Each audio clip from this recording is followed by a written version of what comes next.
الحمد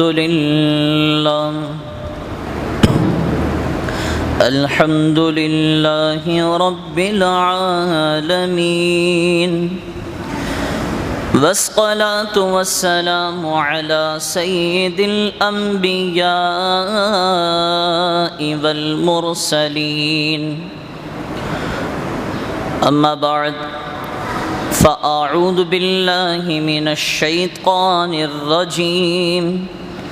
بسم الله الرحمن الرحيم. قال الله تبارك وتعالى: ألا إن أولياء الله لا خوف عليهم ولا هم يحزنون. صدق الله العظيم، وصدق رسوله النبي الكريم الأمين. إن الله وملائكته يصلون على النبي يا أيها الذين آمنوا صلوا عليه وسلموا تسلیما. باواز بلند حضور اقدس صلی اللہ علیہ وسلم کی بارگاہ میں درود پاک کا نذرانہ پیش کریں. الصلاۃ والسلام علیک یا رسول اللہ، الصلاۃ والسلام علیک یا حبیب اللہ، الصلاۃ والسلام علیک یا نبی اللہ، وعلی آلک واصحابک یا نور اللہ، وعلى آلك وأصحابك يا خاتم النبيين.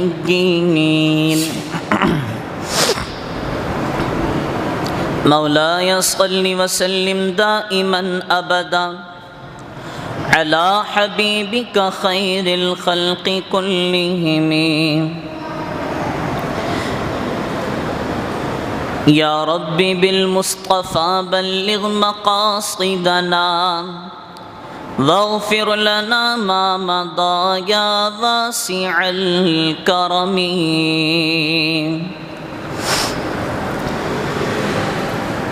اوسع ذنب من بسر ساما مدد قبل ایدی مدد کعبہ و ایمان مدد.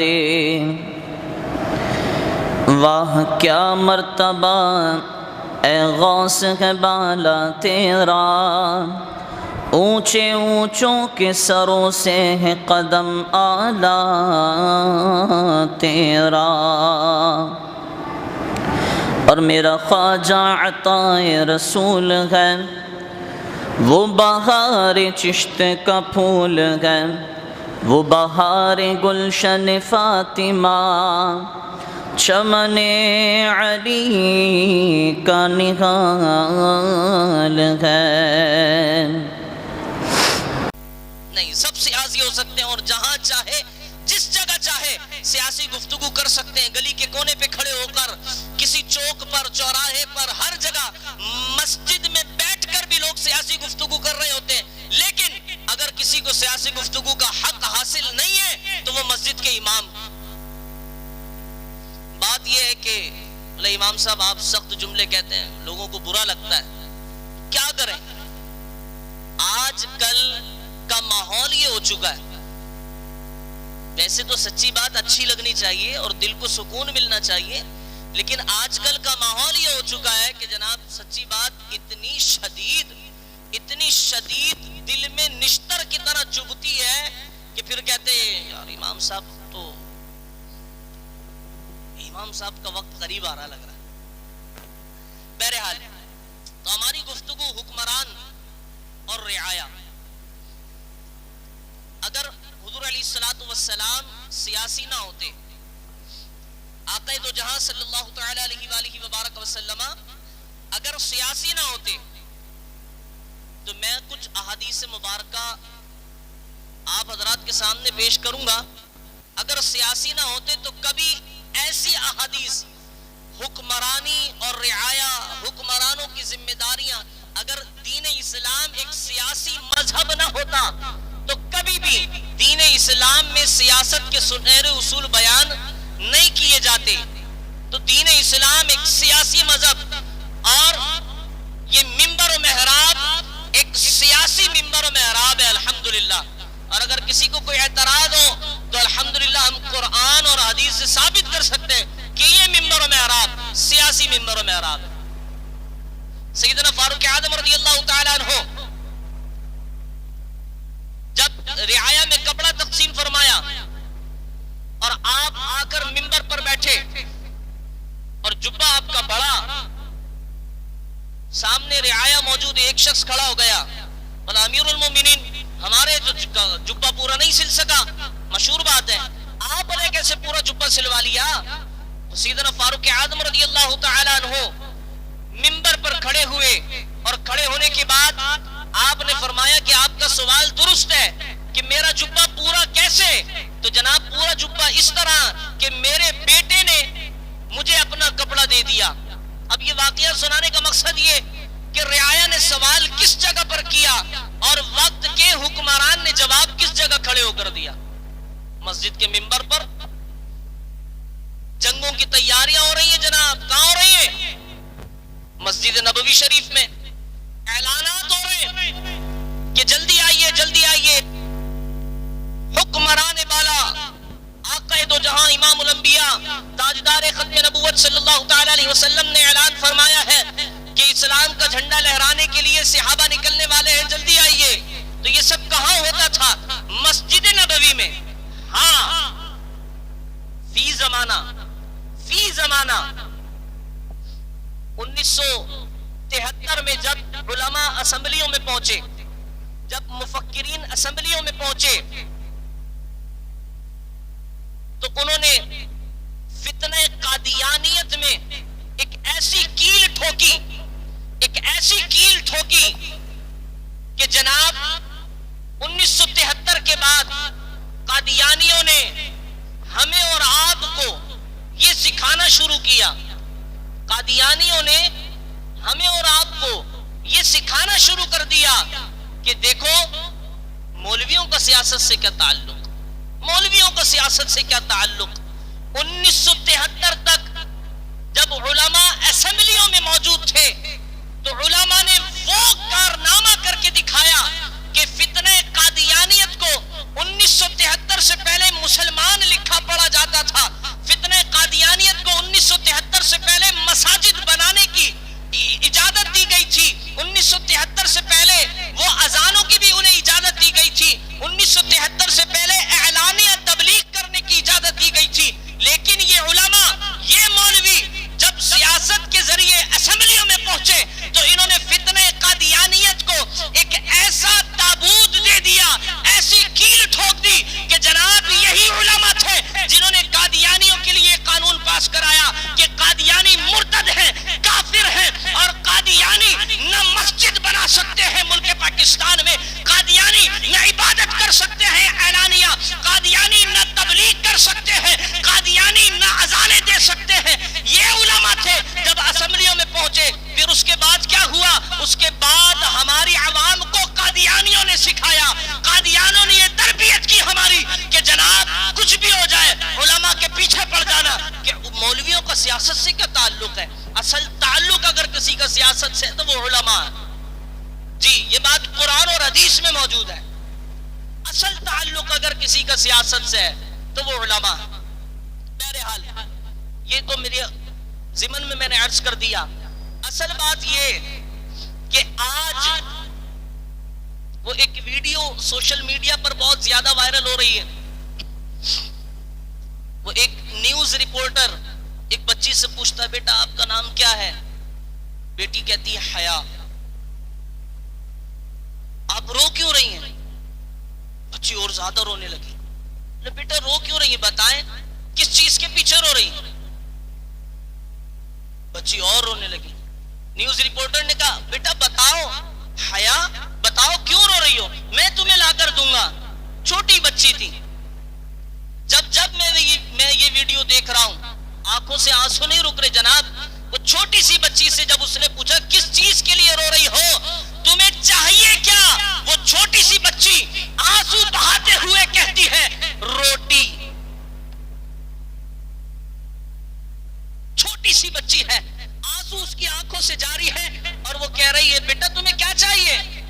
بچے روتے ہوئے کہتی ہے روٹی.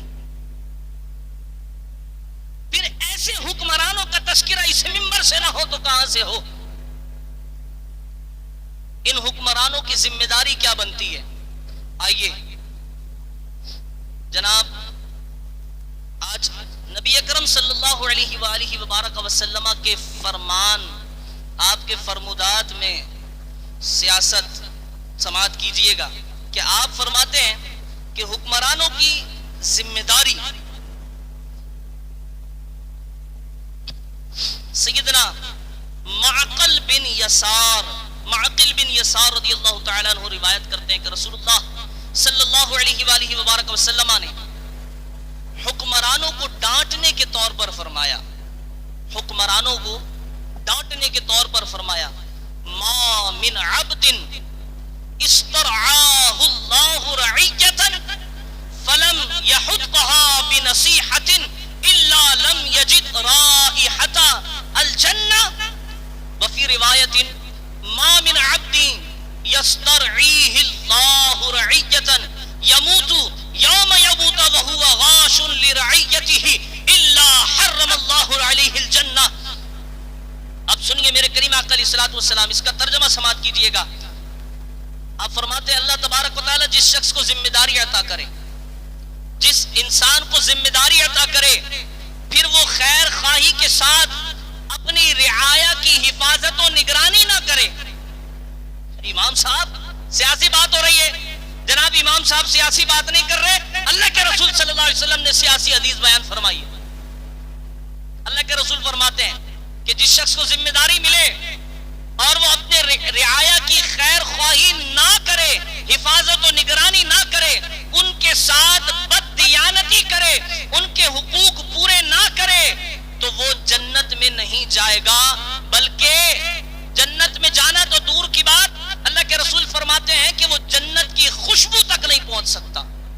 الامان والحفیظ. اور ہمارے حکمران جو 40 سال سے 50 سال سے حکومتیں کر رہے ہیں، آج وہ کہہ رہے ہیں کہ عوام سے گزارش ہے کہ حکومت سندھ کو 15 لاکھ کیمپوں کی ضرورت ہے، حکومت سندھ کی مدد کی جائے. تو یہ عوام اتنی بھولی نہیں ہے. اور یہ اللہ کے رسول صلی اللہ علیہ وسلم کی حدیث مبارکہ ہے کہ مومن کی شان یہ ہے کہ جس جگہ سے ایک بار ڈس لیا جائے وہاں سے دوبارہ ڈسا نہیں جاتا. یہ مومن کی شان ہے. اب اپنا محاسبہ کرے ہر شخص کہ ہم کیسے مومن ہیں. ہمیں بار بار یہ حکمران ڈستے ہیں اور ہم پھر ان کے دامنوں میں جا کر جگہ لے لیتے ہیں. بار بار یہ حکمران ہمیں ڈستے ہیں، پھر ہم بار بار ان کے دامن میں. تو ہمیں سوچنا چاہیے کہ اللہ کے رسول صلی اللہ علیہ وسلم نے فرمایا کہ ایسا شخص جو بددیانت اپنی رعایا کے ساتھ بددیانتی کرے، نہ حفاظت کرے، نہ خیر خواہی کرے، وہ جنت تو دور کی بات ہے، جنت کی خواہش کرنا یہ تو بڑی بات ہو گئی جناب، وہ جنت کی خوشبو بھی حاصل نہیں کر سکتا. اور اگر ایسا شخص جس کے ہم نعرے لگاتے ہیں، جس کے گیت ہم گاتے ہیں، وہ اس جنت کی خوشبو نہ پانے والے لوگوں کی صف میں کھڑا ہوا تو یقین جانیے کل بروز محشر اس کے پیچھے آپ بھی کھڑے ہوں گے. آپ سے مراد ہر وہ شخص جو ایسے لوگوں کے نعرے لگاتا ہے. ہاں، یہ میں اپنے گھر کی باتیں نہیں کر رہا، ہم نے کلمہ رسول اللہ کا پڑھا ہے نا، تو نظام تو وہی بیان کریں گے کہ جو اللہ کے رسول صلی اللہ علیہ وسلم نے ہمیں دیا ہے. اب اس کی جسٹ اپوزٹ بات کیا ہوگی جناب کہ جو خیر خواہی نہ کرے وہ جنت کی خوشبو حاصل نہیں کر سکتا، جو بددیانتی کرے وہ جنت کی خوشبو حاصل نہیں کر سکتا. تو اس کی اپوزٹ بات یہ ہوگی کہ جو شخص اللہ اسے ذمہ دار بنائے اور وہ قوم کی خیر خواہی کرے جیسا حق ہے، وہ قوم کی حفاظت و نگرانی کرے جیسا حق ہے، وہ قوم کے ساتھ دیانتداری سے پیش آئے جیسا حق ہے، تو جیسا اللہ کے رسول صلی اللہ علیہ وسلم نے فرمایا کہ ان سب کاموں کو نہ کرنے والا جنت تو دور کی بات جنت کی خوشبو بھی حاصل نہیں کر سکتا، تو یہ سب کام کرنے والا جہنم تو دور کی بات جہنم کی تپش تک بھی نہیں پہنچ سکتا. بات یہ ہے، یہ سیاسی دین ہمارا دین اسلام، سیاسی دین جو حکمرانوں کو بھی سکھاتا ہے کہ تم نے حکمرانی کس انداز میں کرنی ہے. جی جناب، یہ ہمارا سیاسی دین ہے جو حکمرانوں کو بھی سکھاتا ہے تم نے سیاست کس طرح کرنی ہے۔ اب آپ مجھے بتائیں،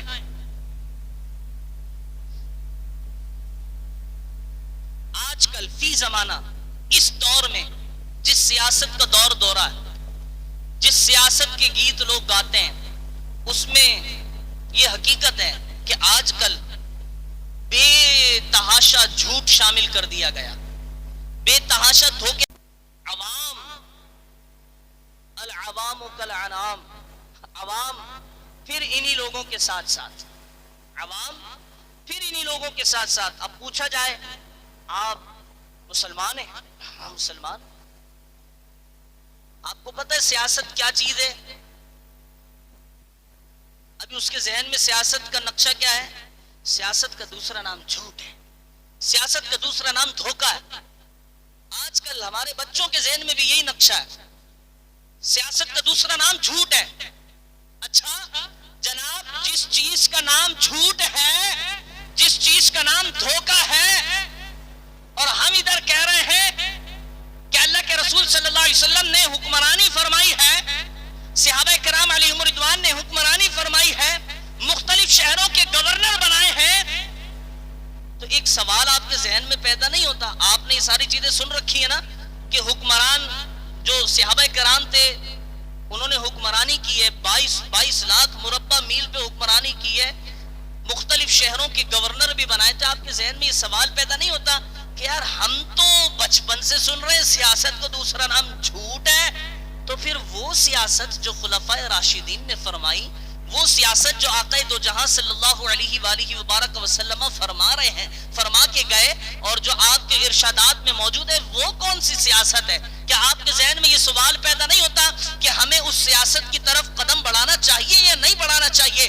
کیا آپ کے ذہن میں یہ سوال پیدا نہیں ہوتا کہ ہم بہت ساری سنتوں پر عمل کرتے بھی ہیں، کچھ پر نہیں بھی کر پاتے، لیکن ایسی سنت جو تمام بنی اسرائیل کے انبیاء کی سنت ہے، اور یہ ارشاد حدیث نبوی میں موجود ہے، کانت بنو اسرائیل تسوسہم الانبیاء، تو ایسی سیاست جو اللہ کے نبیوں نے فرمائی ہے، ایسی سیاست جو اللہ کے رسول نے فرمائی ہے، وہ سیاست کہ رسول اللہ صلی اللہ علیہ وسلم کی سیرت پر چل کر خلفائے راشدین نے فرمائی ہے، حضرت امام حسن نے فرمائی، حضرت امام علی مقام امام حسین رضی اللہ تعالی عنہ نے اس سیاست کو بچانے کے لیے یزید کا مقابلہ کیا۔ کیا آپ کے ذہن میں یہ سوال پیدا نہیں ہوتا کہ وہ سیاست کون سی سیاست تھی جو اور آج سیاست ہے، یہ کون سی سیاست ہے؟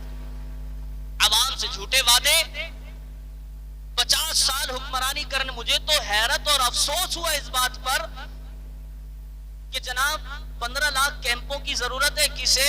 اگر کوئی فاؤنڈیشن، کوئی ویلفیئر آرگنائزیشنز یا وہ تنظیمیں جو ابھی تک حکمرانی پر نہیں آئیں، ریاست کے ذمہ دار نہیں بنی، وہ مانگے نا آپ سے، تو عقل میں آتی ہے بات کہ یار ان کے پاس تو ٹھیک ہے مانگ رہے ہیں عوام کی خدمت کے لیے، ویلفیئر فاؤنڈیشنز جو ہیں وہ مانگ رہی ہیں عوام کی خدمت کے لیے، چلو سمجھ میں آتی ہے بات، ان کو بندہ دے بھی دے۔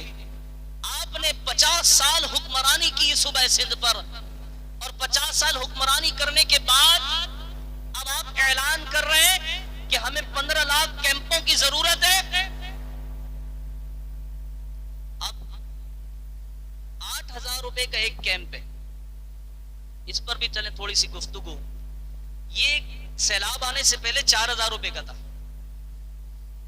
کتنے کا تھا؟ 4,000 کا۔ اب ایسی قوم پر سیلاب نہ آئے تو کیا آئے؟ سیلاب آیا، کروڑوں مسلمان اپنے جان مال عزت آبرو سے ہاتھ دھو بیٹھے، اور جو کیمپ 4,000 کا تھا وہ آج کل رات کے ریٹ ہیں وہ 8,000 کا ہو گیا۔ الامان والحفیظ۔ بہرحال ماہ رمضان آتا ہے، جو فروٹس سستے ہوتے ہیں وہ دگنی قیمت میں کر دیے جاتے ہیں، پھر ہم کہتے ہیں کہ نہ جانے ہم پریشان کیوں ہیں، نہ جانے ہم ملک پاکستان پستیوں کا شکار کیوں ہیں، نہ جانے ایسا کیوں ہے ویسا کیوں ہے۔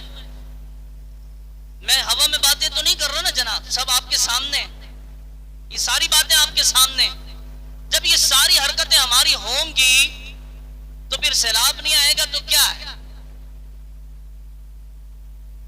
آسمان سے نور کی برسات تو ہونے سے رہی, فرشتے تو نازل ہو کر آپ کو منو سلوہ دینے سے رہے. جب ایسی حرکتیں ہوں گی تو ہمارے لیے برکتیں ختم کر دی جائیں گی, رحمتیں وسعتیں ختم کر دی جائیں گی, ناچاقیاں بربادیاں اور ایکس وائی زیڈ ہر قسم کے مسائل, ہر قسم کی بیماریاں, وبائیں یہ ہم پر مسلط کی جائیں گی.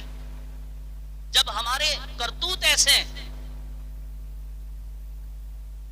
بہرحال حکومت کی جو ذمہ داریاں ہیں, اب یہاں پر یہ باتیں کرنے کا مقصد یہ کہ اگر کسی کے دل میں یہ بات ہو کہ یار سندھ میں بڑا سیلاب آیا ہے اور ہمیں وزیر اعلیٰ صاحب نے کیمپوں کی امداد کی اپیل کی ہے تو ہمیں دینے چاہیے, تو ہم منبر رسول سے بڑی ذمہ داری سے یہ عرض کر رہے ہیں آپ ان کو نہ دیں.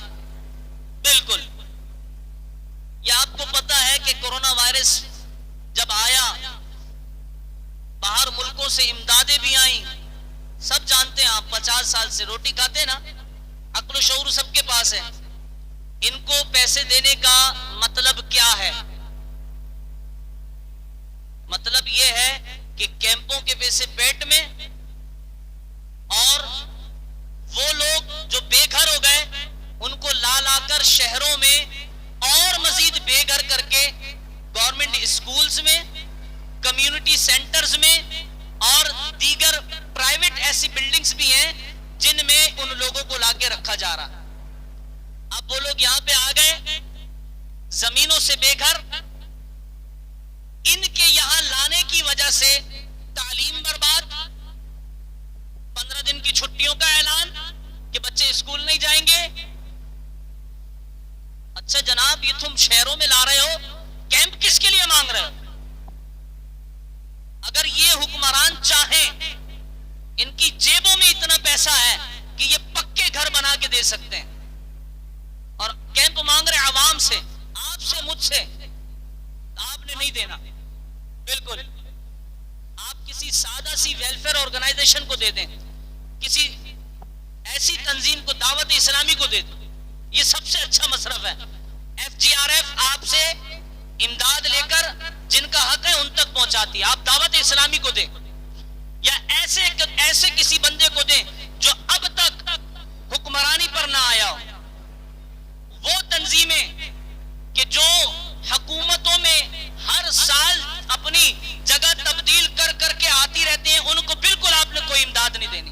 ہم سختی سے خلاف ہیں اس بات کے, کوئی امداد نہیں دینی.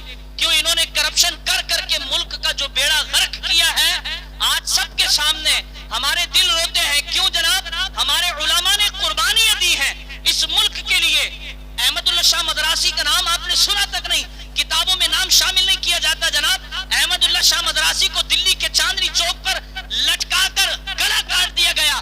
15 دن تک احمد اللہ شاہ مدراسی رحمت اللہ علیہ کی گردن دلی کے چاندنی چوک پر جھولتی رہی. علامہ فضل خیر آبادی کے کپڑے اتار کر آپ کے جسم پر اشتری پھیری گئی. اتنی قربانیاں دی. 150 سے زیادہ علماء کو توپ کے آگے باندھ کر اڑا دیا گیا. اتنی قربانیاں. تو ہمارا دل جلتا ہے, ان لوگوں نے پاکستان کو کھا کھا کر پاکستان کا بیڑا غرق کر دیا, اور اب پھر یہ کہہ رہے ہیں کہ عوام سے اپیل ہے کہ ہمیں 15 لاکھ کیمپوں کی ضرورت ہے. 8,000 سے آپ حساب لگا لیں تو ان حکمرانوں کا ایک واحد منسٹر, ایک وزیر, یہ 15 لاکھ نہیں بلکہ 20 لاکھ کیمپ دے سکتا. اور ٹی وی پر آ کے ہم سے کہہ رہے ہیں کہ ہمیں 15 لاکھ کیمپوں کی ضرورت ہے. ہم سختی سے خلاف ہیں. جناب قولوا قولا سدیدا, ابھی کسی کو بری لگے بات یا اچھی لگے, قرآن نے ہمیں کہا ہے یا ایھا الذین آمنوا اتقوا اللہ, ایمان والو اللہ سے ڈرو. قولوا قولا سدیدا, کوئی فرق نہیں پڑتا, سیدھی بات کہہ دیا کرو, سچی بات کہا کرو. تو یہ حکمران آپ کے سب کے ہمارے دشمن حکمران ہیں. خبردار, ان کو پیسہ دینے کی ضرورت بالکل نہیں. یہ بات ایک اٹل بات ہے, اور اللہ کے رسول صلی اللہ علیہ وسلم کے فرمودات کی روشنی میں بالکل عوام سے خیر خواہی یہ کرنے والے نہیں ہیں. یہ عوام کے ساتھ بد دیانت ہے, آپ سے مجھ سے بد دیانت ہے. تو ان کے ساتھ بھی کسی بھی قسم کی خیر خواہی ہم نے نہیں کرنی. بالکل ہم نے اپنا پیسہ دینا. اور میں آپ سے کہہ رہا ہوں کہ آپ نے جب صحابہ کرام علیہم رضوان مکہ چھوڑ کر مدینہ آئے تو حضور علیہ الصلوۃ والسلام نے آنے والے صحابہ کو مہاجرین کا لقب دیا اور موجود صحابہ کو انصار کا لقب دیا. انصار کا مطلب یہ تھا مدد کرنے والے. تو انصاریوں نے وہ حق ادا کیا کہ آپ نے جس کے پاس 2 باغ تھے, باغ ہلکی چھوٹی چیز نہیں, باغ, جس صحابی کے پاس 2 باغ تھے, ایک باغ اپنے لیے رکھا اور ایک باغ اپنے مہاجر صحابی کو دے دیا. جس کے 2 گھر تھے, ایک گھر اپنے لیے رکھا اور ایک گھر اپنے مہاجر دوست, اپنے بھائی اس صحابی کو دے دیا جو ہجرت کر کے آیا ہے. تو ہم نے یہ کرنا. ہمیں پتا ہے حکومتیں اپنی ذمہ داری پوری کرنے والی نہیں ہے, اب بھی نہیں کریں گی. یہ صرف دھوکہ دے رہے. کیمپ 15 لاکھ آپ پیسے بھی دینا, یہ نہیں لگائیں گے. پوری امید ہے. آج تک بندہ اپنے ماضی کے تجربات پر بات کرتا ہے, یہ نہیں کریں گے. تو آپ نے مدد کرنی ہے اور کرنی ہے انشاءاللہ. سنت صحابہ پر عمل کرتے ہوئے آپ نے مدد کرنی ہے.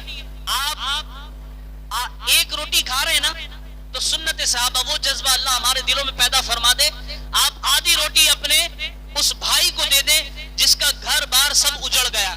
میں آپ کو بتاتا ہوں, قصبہ کالونی میں UC آفس ہے, ادھر بہت سارے سیلاب زدگان آ چکے ہیں. یہاں پر کسی گورنمنٹ اسکول میں شاید آئے ہوں, پتہ نہیں.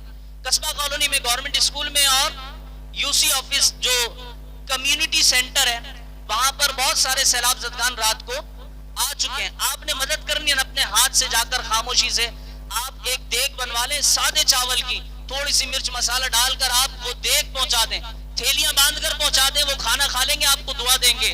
آپ حکمرانوں کو پیسہ دیں گے کیمپوں کے لیے, تو آپ کا پیسہ صحیح جگہ پر استعمال نہیں ہوگا. آج تک نہیں ہو, اب کیا ہوگا. بہرحال جو حکمرانوں کی ذمہ داری, ہم اللہ تبارک و تعالیٰ کی بارگاہ میں دعا کرتے ہیں, کیونکہ ان کی کانوں پہ جو نہیں رہیں گے, کچھ بھی بول لیں. ہم رب سے دعا کر سکتے ہیں, مولا ان حکمرانوں کو عقل سلیم عطا فرما. مولا ان حکمرانوں کو عقل سلیم ہدایت عطا فرما کہ جو تیرے محبوب علیہ الصلوۃ والسلام کی ارشادات کی روشنی میں سیاست بتائی. ملک پاکستان میں کوئی سلطان صلاح الدین ایوبی کا وارث پیدا فرما دے. ملک پاکستان میں کوئی محمد بن قاسم کا وارث پیدا فرما دے. ملک پاکستان میں سیدنا فاروق اعظم رضی اللہ تعالیٰ عنہ کے عدل کی خیرات لوٹنے والا ہمیں کوئی حکمران نصیب فرما دے, کہ کم سے کم رات کو ہمیں تو پتا ہو, ہمیں یہ تو اندازہ ہو کہ ہمارا حکمران خبردار کوئی بات نہیں کرنا. جو ہمارا حکمران بالا ہے وہ گلیوں کے چکر لگاتا ہے, وہ یہ دیکھتا ہے. اب کہتے ہیں امام صاحب اتنا بڑا پاکستان ہے.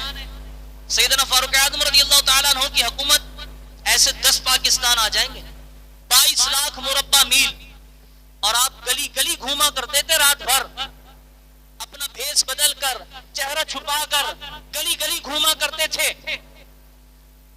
اور کسی گھر سے رونے کی آواز آ جائے یا بھوک سے بلکنے کی آواز آ جائے تو سیدنا فاروق اعظم نے دروازہ بجایا ہے, اور دروازہ بجا کر پوچھا ہے, بوڑھی مائی تیرے بچے کیوں رو رہے ہیں, کیا بات ہے.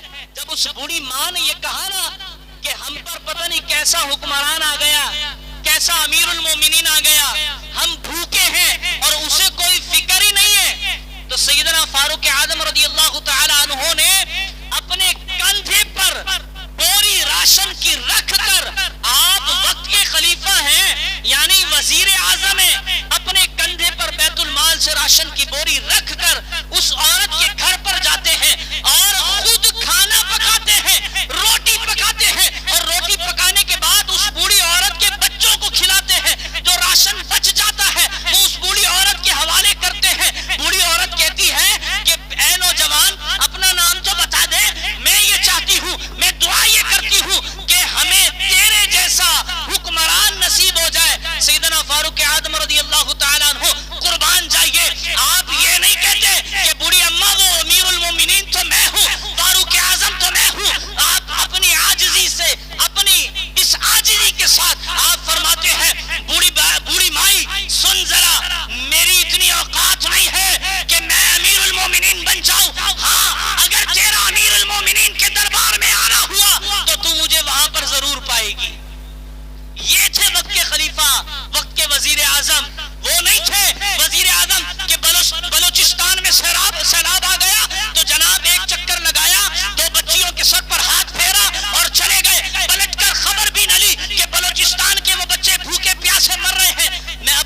جوشوں کے ساتھ کشتیاں لے جا کر جب ہم وہاں پر پہنچے 7 8 9 10 بچے تھے جب ہم وہاں پر پہنچے ہیں وہ درخت پر لٹکے ہوئے بچے جب چڑھے تھے تو زندہ تھے جب ہم نے اتارے تو وہ بچے مر چکے تھے یہ میں اپنی آنکھوں دیکھی بات بتا رہا ہوں جناب وزیر اعظم صاحب ایک چکر لگانے سے کوئی حیات جاودانی نہیں پا جاتا حیات جاودانی اگر کسی کو نصیب ہوتی ہے تو اس کی وجہ یہ ہے کہ پھر وہ ایسے اعمال کرے جو رسول اللہ صلی اللہ علیہ وآلہ وبارک وسلم نے فرمائے ہیں جو کانت بنو اسرائیل تسوسہم الانبیاء کے مصداق ہوں کہ اللہ کے رسول صلی اللہ علیہ وآلہ وبارک وسلم نے فرمایا بنی اسرائیل کے سارے نبی سیاسی تھے تو وہ کیسی سیاست تھی اے کاش ہمیں اس سیاست پر عمل کرنے والے حکمران نصیب ہو جائیں اللہ کریم کی بارگاہ میں دعا ہے کہ حکمرانوں کو عقل سلیم عطا ہو جائے انہیں ہدایت نصیب ہو جائے